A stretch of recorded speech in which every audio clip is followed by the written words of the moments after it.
put down the hard hat. At some point, you have to admit you are not unlucky in love.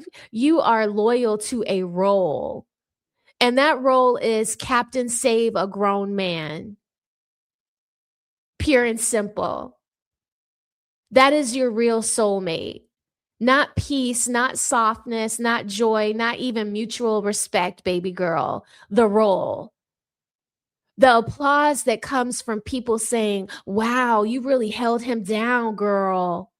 The ego boost that comes from being essential. The identity of being the one who can survive anything.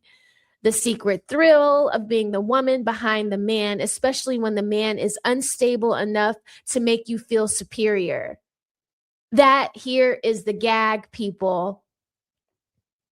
A woman who has to always be the man in the relationship usually is not strong in the way that she thinks she is. No, Tia. A lot of that is just fear. Fear of dependence, fear of surrender, fear of partnership, fear of not being in charge, fear of choosing someone who can challenge you, leave you, outgrow you, or simply just not worship your ass. So instead, you choose men that you can tower over and then call yourself exhausted. That is not strength. That is emotional micromanagement. And yes, I know that stings a little, right? But some people need the sting because too many women are out here confusing I can handle a lot with I should keep signing up for nonsense. Really? Your daughter's teacher, allegedly? Girl, no. You being able to survive dysfunction is not proof that dysfunction is your destiny. You being resourceful does not mean broken men are your assignment. You being nurturing does not mean every romance needs to come with a case file. You are not a rehabilitation center, or are you? You are not a halfway house with lace fronts. You are not an emotional support forklift for underdeveloped men.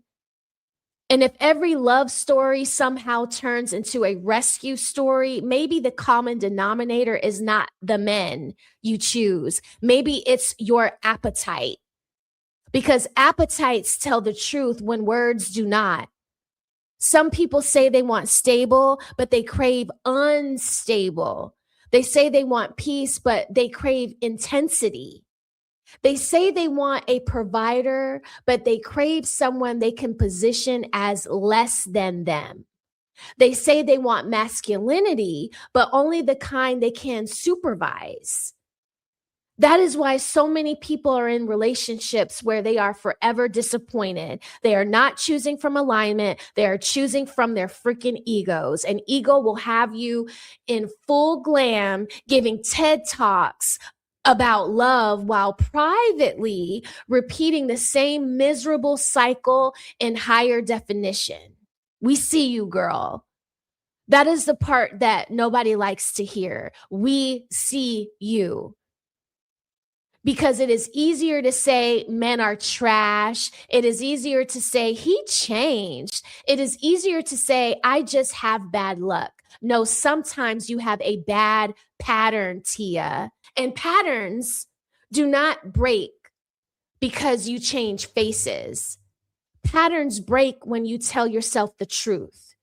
Do you want love or do you want authority? Do you want a partner or a dependent? Do you want peace or do you want the ego boost of being the most competent person in the room every time?